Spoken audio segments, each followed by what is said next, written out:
Saludos familia, soy el pastor Gamaliel Feliciano y estás viendo otro video de la serie En Esto Creo.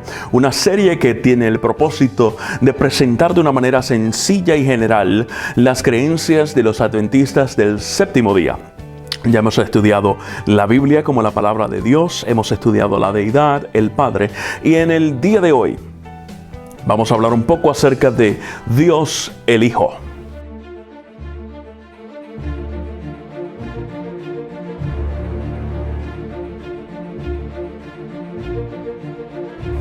Las serpientes habían inundado el campamento, en las camas, en los víveres, entre los juguetes de los niños. Las serpientes estaban en todas partes.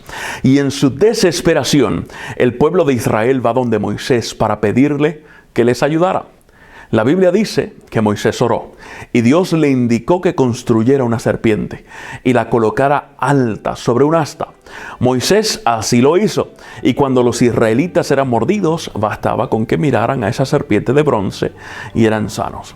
Jesús hizo referencia a esta historia cuando habló de Nicodemo o con Nicodemo en el Nuevo Testamento y le dijo que de igual manera el Hijo del Hombre, refiriéndose a sí mismo, debía ser levantado.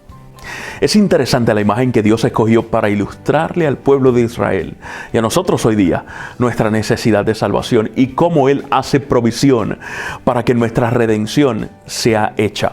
La serpiente es un símbolo que es relacionado con la maldad, siendo ahora usado para la sanidad y la salvación. Interesante. De igual manera, la Biblia nos indica que Jesús fue hecho en semejanza de carne, de pecado, por amor a nosotros. Romanos 8:3. En otras palabras, allí se está hablando de lo que conocemos como el milagro de la encarnación, o Dios haciéndose carne entre nosotros. La pregunta es, ¿por qué es esto importante y necesario? ¿O cómo podría esta encarnación traer salvación a ti y a mí? Vamos a ir a las primeras narraciones de la Biblia para comenzar a encontrarle sentido a este asunto. Adán y Eva pecan. Necesitan un Salvador porque ellos mismos no pueden pagar la deuda, la cual es la muerte. Entonces Dios hace una promesa de esperanza. Génesis 3:15, ¿recuerdas? Hablando de sí mismo, Dios, Jesús, te herirá en la cabeza, hablándole a Satanás, y tú le herirás en el calcañar. Es decir, Dios mismo se entregaría, y esa fue la promesa, para pagar la deuda de la muerte. Y de esa manera vencería a Satanás, aunque sería un proceso bien doloroso. Desde allí nuestros primeros padres comenzaron a esperar a ese prometido. Algo que me gusta aún más es lo que presenta Pedro en su primera carta, capítulo 1, los versículos 19 y 20, donde dice que Dios Hijo fue destinado desde antes de la fundación del mundo. Esto nos indica que Dios en su omnisapiencia siempre tuvo un plan aún antes de que el pecado entrara en el mundo. Cuando se entrega esta promesa a los hombres, se comienza también un rito que dramatizaba el cumplimiento de la promesa.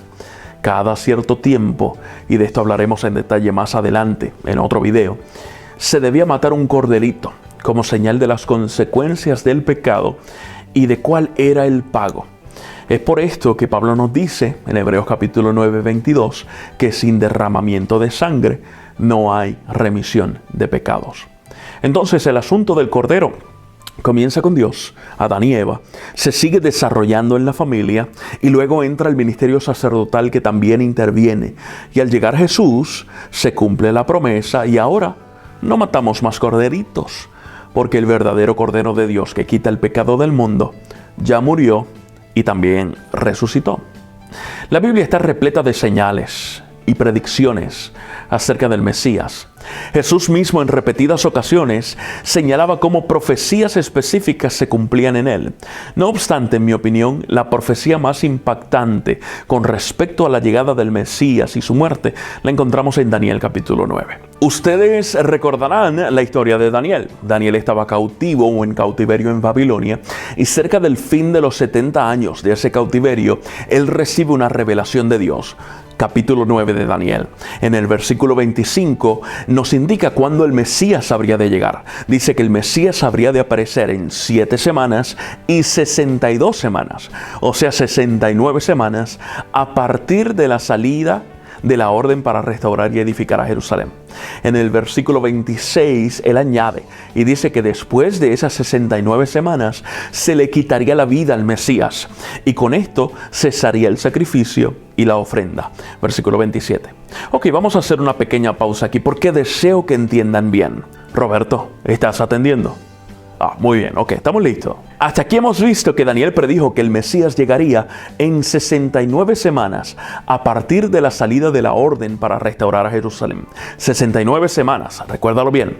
Ahora bien, ¿cuántos días hay en 69 semanas? Vamos a multiplicar, fácil. 69 por 7, que son los días de cada semana, y obtienes 483 días. Si fueras a tomar los literales, estamos hablando de 1 año y medio aproximadamente. Pero Daniel predijo esto 500 años antes del Mesías. ¿Cómo lo explicamos? Bueno, la Biblia nos presenta un principio al calcular los tiempos proféticos. Y es el principio de un día por año. Es decir, que cada día profético equivale a un año literal. Este principio lo puedes encontrar en Números 14:34 y en Ezequiel 4:6. Entonces, si contamos un día por año, la profecía de Daniel debía cumplirse en 483 años literales. ¿Hasta aquí estamos bien? La otra pregunta sería, ¿cuándo comenzamos a contar? Ya leímos en el versículo 25 que todo comenzaría con la orden de restaurar y edificar a Jerusalén. La historia nos indica cuándo esto sucedió y también es mencionado en el libro de Esdras, capítulos 7 y 9. Vamos a la historia.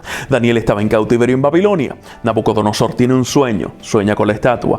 Él era la cabeza. Los pechos representaban a los medos y a los persas. Y es en ese reino que se da la orden. Durante ese segundo reino, el rey persa Artajerjes les dio plena autoridad a los judíos. En otras palabras, dio la orden que Daniel indica en el capítulo 9 de su libro. Esto ocurrió en el 457 antes de Cristo. Si a esa fecha le sumas los 483 años para la llegada del Mesías, según la profecía de Daniel, llegas al 27 después de Cristo. Esta fue la fecha o el año en que Jesús fue bautizado por Juan el Bautista y de esa manera anunció abiertamente su ministerio mesiánico. Es en esa época o en ese momento, en ese evento, que Jesús dice lo que es registrado en Marcos capítulo 1 versículo 15. Se ha cumplido la profecía. Ahora bien, nos falta un detalle más. Daniel dice que el Mesías habría de morir a la mitad de la semana 70, para así detener todo sacrificio, refiriéndose a los ritos que incluían la muerte de un corderito.